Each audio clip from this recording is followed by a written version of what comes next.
Today, we embark on a thought-provoking discussion: the FAB race. Should it be centered on process flavor or process node? This debate holds significant implications for the future of the semiconductor industry, making it a topic of utmost relevance and interest.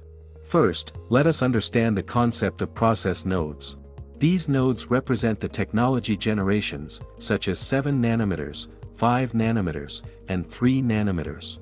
Each smaller node signifies a leap in miniaturization, promising more transistors, higher performance, and better power efficiency. For instance, the transition from 7 nanometers to 5 nanometers technology has shown a performance improvement of around 20% and power efficiency gains of up to 30%. But there is more to the story. Within each node, there are multiple process flavors. Think of flavors as specialized recipes tailored to specific applications, like low power for mobile devices, high performance for data centers, and so on. This diversity within nodes allows semiconductor manufacturers to offer highly customized products. For example, TSMC's 5 nanometers process includes N5P and N5A variations optimized for different performance and power needs. Why should we care about process flavors? They bring flexibility and customization. A single FAB can produce diverse products by adjusting the flavors within a node, meeting varied market demands without needing new facilities. This approach is crucial, as building a new FAB can exceed $15 billion. Companies can save substantial capital by leveraging multiple process flavors. From an economic standpoint, focusing on process flavors within a node is often more cost-effective.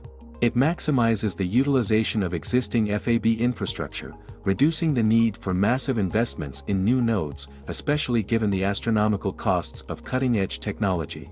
According to industry reports, the price per transistor rises with each new node, making it economically viable to extract more value from current nodes by diversifying process flavors. Technologically, this approach drives innovation.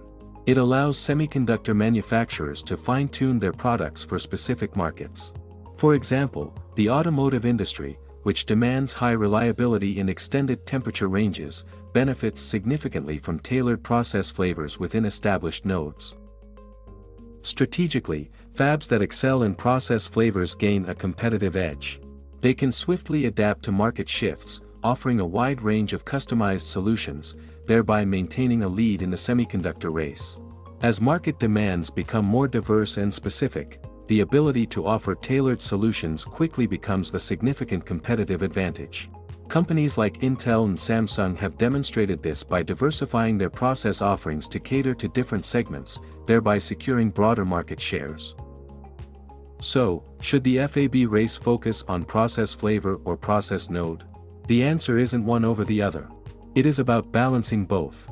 Embracing the diversity of process flavors within each node is critical to sustainable growth and technological advancement in the semiconductor industry. By focusing on both advancing nodes and diversifying flavors within those nodes, semiconductor companies can optimize performance, reduce costs, and meet the increasingly specific needs of their customers. Remember, the future of innovation lies in mastering both the nodes and the flavors.